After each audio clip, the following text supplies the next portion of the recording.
Bill O'Reilly, thank you for joining us on Freedom Watch. If you want smaller government, you ought to think twice about wanting more military activity. Wars create deficit spending, aided in part by the government printing more money to help pay those huge bills. In fact, the Federal Reserve meeting today announcing it will do even more to try and stimulate the economy. What are they, crazy? Everything they've done so far hasn't worked. Joining me now are two libertarian icons who are no fans of the Fed or of undeclared wars. Congressman Ron Paul from Texas and the chair of the Mises Institute, Lew Rockwell. Gentlemen, thanks for joining us. Congressman Paul, to you, is there a connection between undeclared wars and the Federal Reserve?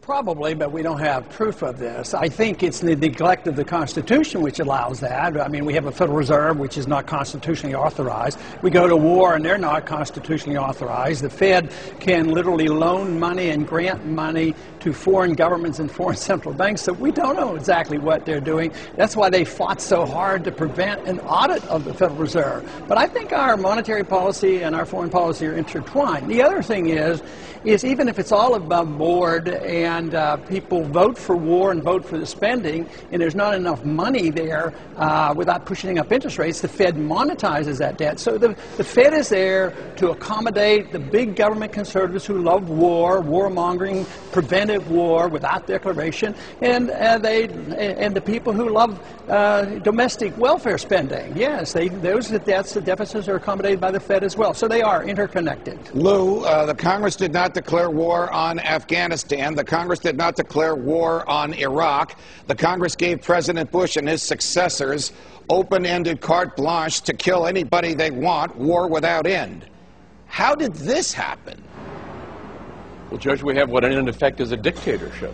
At least in foreign policy, the president is able to make war on his own.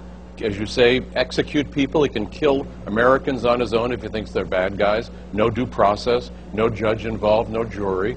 And it's absolutely, as Dr. Paul says, connected to the Fed. If there were no Federal Reserve, there could be no American empire. There could not be all these wars, because they don't have to worry about taxing people for them. They just print up the money.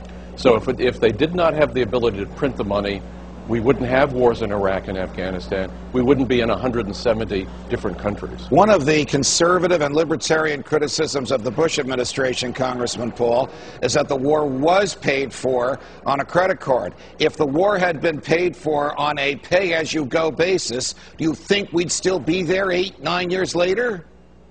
No, we probably wouldn't even have gone in, but you know, even then it would have been unjustified. But remember, the promise was it would be paid for because we were going to capture that oil, and all the oil revenues would pay for the war, and a lot of people bought into that. So paying for the war, I mean, it's bad enough they don't pay for it, but even if they made the case that they could have gotten enough oil, it's still an evil war because we're doing something we shouldn't be doing, and people are dying, and this is a progressive thing. The war keeps progressing, and now we're going into Pakistan and Yemen and Somalia. We're going back into Somalia. It is such an escalating mess that we have.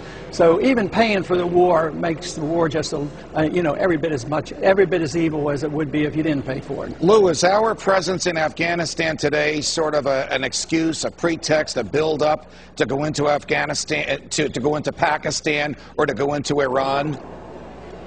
Well, we have to look back to the days when President Bush was holding meetings in Houston with the Taliban discussing about a big pipeline through Afghanistan. That still is why the U.S. is in Afghanistan. Control of the oil, control of the minerals, and so it wants control of all the Middle East, all the oil, not only for ourselves, but so we can deny it to countries we want to deny it to. So yes, they want to go into Pakistan, but Pakistan is only the beginning. They'd actually like to take over Saudi Arabia. They'd like to take over Egypt. They really want to run the entire Middle East, these guys in Washington. Congressman Paul, what would happen if we abolished the Fed tomorrow? Well, if you did it in one day, it would be a bit chaotic. But if you don't do something, it's going to be very chaotic, too, because you're going to have the destruction of the dollar, and that is very, very dangerous. So even I, who wants to get rid of the Fed as quickly as possible, I would offer a transition where you could just allow competing currencies and sound money to compete with the paper money by repealing the legal tender laws. But no, what I fear is continue to do what we're doing in the chaos that will come when you have a destruction of the dollar. Congressman Paul, Lew Rockwell, thanks for joining us. Thank you, Judge. American lawmakers are handing out another $26 billion of your dollars to the struggling states today, but the states don't get to decide how to spend it. D.C. does. Pennsylvania Governor Ed Rendell is here. How does Washington know better than he does what's good for Pennsylvania? Next.